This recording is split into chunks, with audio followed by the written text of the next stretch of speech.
Hello student, नमस्कार। और mind you classes में आपका स्वागत है। स्टूडेंट, आज से हम करंट अफेयर की क्लास स्टार्ट कर रहे हैं। कोशिश रहेगी कि डेली आपको करंट अफेयर करवा सकें हम।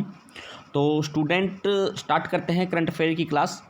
पहला क्वेश्चन ये है, फीफा ने हाल ही में किस देश में होने वाले टूर्नामेंट को स्थगित कर दिया है? तो इसका आंसर आएगा भारत। भारत में U17 मतलब अंडर 17 महिला टूर्नामेंट होने वाले थे 2 नवंबर से 21 नवंबर के बीच में, बट कोविड-19 के कारण इसे क्या कर दिया गया है, स्थगित कर दिया गया कुछ टाइम के लिए। तो ये भारत की 5 सिटी में होने वाले थे, कोलकाता में, गुवाहाटी में, भुवनेश्वर में और अहमदाबाद और नवी मुंबई में।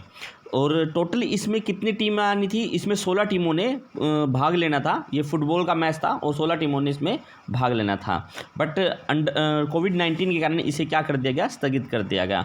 स्टूडेंट, क्वेश्चन नंबर 2 देखते हैं। क्वेश्चन नंबर 2 में, एशियाई युवा खेल 2021 की मेज़बानी निम्न में से कौन सा देश करेगा? तो भाई इसकी मेज़बानी करेगा आपका चीन। यहाँ हमने निशान भी लगा रखा है, तो ये कौन सा करेगा? आपका चीन करेगा। ठीक है। जो एशियाई युवा संघ है, उन्होंने चीन में 2021 नवंबर में जो तीसरे एशियाई खेल होंगे उसकी मेज़बानी का काम चीन को दिया गया है। ठीक है। नेक्स्ट क्वेश्चन करते हैं स्टूडेंट। भारतीय पहलवान बजरंग पूनिया विश्व कुश्ती चैंपियन की न्यूनतम रैंकिंग में कितने स्थान पर बरकरार है? तो इसका आंसर आएगा सी, दूसरे स्थान पर बरकरार है। यहाँ पर पहले स्थान पर रसिया के एक व्यक्ति हैं, रसिया के खिलाड़ी हैं जिनका नाम है गदजी मुराद, वो पहले स्थान पे हैं, और जो बजरंग पूनिया है वो दूसरे स्थान पर अभी स्थापित हैं। नेक्स्ट क्वेश्चन करते हैं। किस भाषा के मशहूर संगीतकार M.K. अर्जुन का हाल ही में कोच्चि के पल्लुरुथी में स्थित आवास पर निधन हो गया है? तो ये भाई मलयालम भाषा के एक संगीतकार थे और 700 से ज़्यादा गानों को उन्होंने अपने संगीत दिया है। और सबसे मेन इंपॉर्टेंट क्वेश्चन इसमें आता है कि ये शिष्य किसके थे? ये मशहूर संगीतकार देवराजन के शिष्य थे। ठीक है स्टूडेंट, इन सभी क्वेश्चनों को ध्यान दें और कोशिश करें कि ज़्यादा से ज़्यादा अपनी करंट अफेयर को अच्छा बना सके। धीरे धीरे हम आपको इंग्लिश, मैथ, रीजनिंग, जीके सबकी क्लासेस प्रोवाइड करवाना स्टार्ट कर रहे हैं। आप हमारे यूट्यूब चैनल को जरूर सब्सक्राइब करें, लाइक करें और शेयर करें। नेक्स्ट क्वेश्चन करते हैं। सुप्रीम कोर्ट द्वारा 13 जनवरी 2020 को दिए गए आदेश के बाद किस शहर में 14 बड़ी निर्माण परियोजना स्थलों पर एंटी स्मोक गन उपकरण लगाया गया है? तो स्टूडेंट, इसका आंसर आएगा दिल्ली। तो स्टूडेंट, इस क्वेश्चन को पढ़ने के बाद आपके दिमाग में ये जरूर आएगा एंटी स्मोक गन क्या होता है। तो स्टूडेंट, ये एक ऐसा उपकरण है जो वायु प्रदूषण को कम करने के काम आता है। ठीक है। इस उपकरण के द्वारा कुछ जल की बूंदें निकलती हैं, मतलब जल का छिड़काव होता है और वो 50 मीटर तक जल का छिड़काव कर सकती हैं, जिसके कारण क्या होते हैं, जो प्रदूषण के धूलकण होते हैं वो पानी के साथ नीचे जमीन में बैठ जाएंगे और प्रदूषण कम हो जाएगा। तो ये एक अपने तरह पे एक नया ही ऑपरेशन है, नया ही उपकरण है जिसे भारत में यूज़ करा जाएगा अभी कुछ टाइम में। तो ये जो क्वेश्चन नंबर 5 है इंपॉर्टेंट है। नेक्स्ट क्वेश्चन करते हैं। हाल ही में केंद्र सरकार ने कोविड-19 मतलब जो कोरोना वायरस है के मामलों को ट्रैक करने के लिए कौन सा एक ऐप लॉन्च किया है? भाई ये ऐप है, उसका नाम है आरोग्य सेतु। ठीक है, आरोग्य सेतु। अब मैं इस ऐप के बारे में थोड़ी बताता हूँ। इस ऐप का मुख्य उद्देश्य है कोविड-19 मतलब कोरोना वायरस से संक्रमित व्यक्तियों का पता लगाना व उनसे उपाय संबंधित जानकारी उपलब्ध कराना है। भाई ये जो ऐप, इसके ऊपर एक क्वेश्चन आ सकता है, जो कोविड-19 ने जो ये आरोग्य सेतु ऐप बना है ये कितनी भाषाओं में है? तो ये टोटल 11 भाषाओं में है और इसके अंदर सभी राज्यों के हेल्पलाइन नंबर की भी सूची है। अगर आपको किसी भी तरह की हेल्प चाहिए तो आप इस पर कॉन्टैक्ट कर सकते हैं।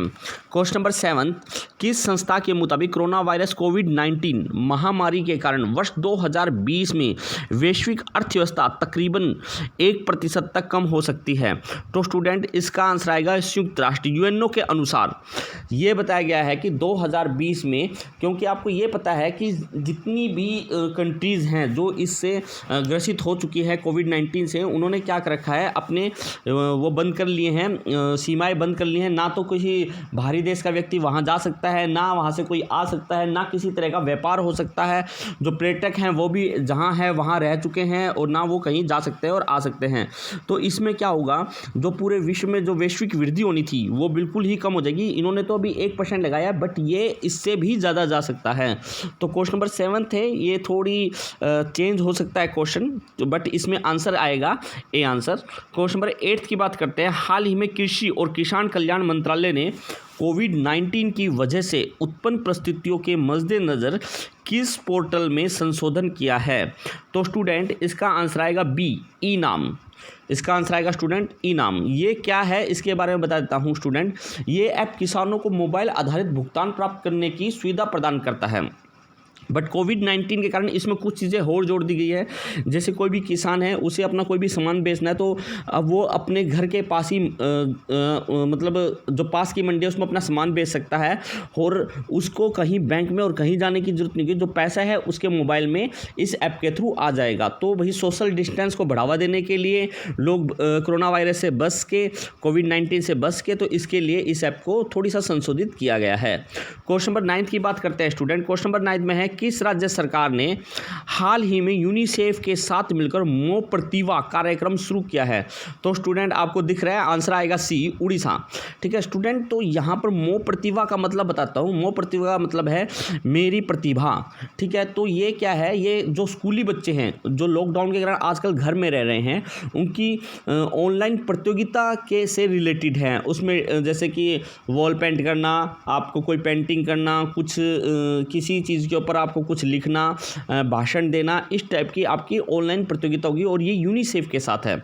तो स्टूडेंट अब आपको ये पता है, यूनिसेफ का नाम आ चुका है, तो आपको ये पता होना चाहिए यूनिसेफ किससे रिलेटेड है। तो यूनिसेफ आपके यूनिसेफ बाल अधिकारों से रिलेटेड है, और ये यूएनओ की एक एजेंसी है। इसकी स्थापना 11 दिसंबर 1946 में हुई थी, और इसका जो हेडक्वार्टर अभी इस टाइम न्यूयॉर्क में है। क्वेश्चन नंबर 10 करते हैं स्टूडेंट, लास्ट क्वेश्चन है। हाल ही में किस दिव्यांगत खिलाड़ी को अमेरिका में Naismith memorial basketball hall of fame में शामिल किया गया है? तो स्टूडेंट इसका आएगा कोबे ब्रायंट। जो बच्चे न्यूज़पेपर पढ़ते हैं उनको पता होगा, कोबे ब्रायंट 26 जनवरी 2020 में हेलीकॉप्टर के दुर्घटना होने से इनकी मृत्यु हो गई थी। ठीक है, तो उनकी ही याद में इनको ये जो है फेम हॉल ऑफ फेम दिया गया है, कोबे ब्रायंट को।